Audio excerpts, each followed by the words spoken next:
ગુજરાતભરમાં તરખાટ મચાવનાર કુખ્યાત ગેડિયા ગેંગના સભ્યને ઝડપી લેવામાં અમદાવાદ ગ્રામ્ય એલસીબીને મોટી સફળતા મળી છે, જેમાં પોલીસને મળેલી ચોક્કસ બાતમીના આધારે એલસીબીની ટીમે સાણંદ વિસ્તારમાંથી આરોપી જસવંત સોયાને ઝડપી લીધો હતો.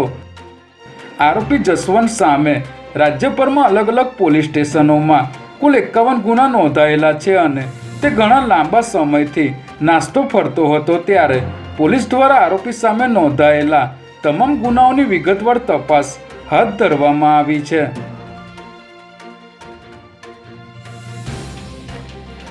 રાજ્યની સૌથી મોટી મહાનગરપાલિકા એવી અમદાવાદ મ્યુનિસિપલ કોર્પોરેશનના નવા મ્યુનિસિપલ કમિશનર તરીકે બંછાનિધિ પાનીએ વિધિવત રીતે પોતાનો પદભાર સંભાળી લીધો છે.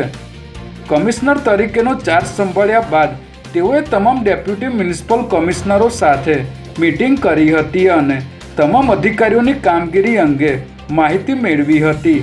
સાથે જ શહેરમાં સ્વચ્છતા અને પ્રજાકીય કામો ઉપર વધારે ભાર આપવા માટે અધિકારીઓ સાથે ચર્ચા કરી હતી.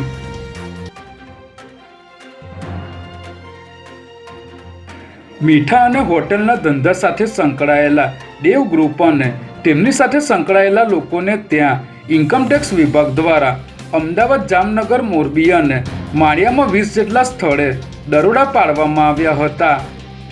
આ દરોડામાં કરોડોના બિનહિસાબી વ્યવહારો મળી આવ્યા છે, જેમાં ₹3.5 કરોડની રોકડ રકમ અને 2.5 કિલો સોનું ઉપરાંત 16 બેંક લોકર સીઝ કરવામાં આવ્યા છે. ત્યારે ઇન્કમટેક્સ વિભાગની અત્યાર સુધીની તપાસમાં ₹150 કરોડની કરચોરીની કબૂલાત દેવ ગ્રુપ દ્વારા કરવામાં આવી છે.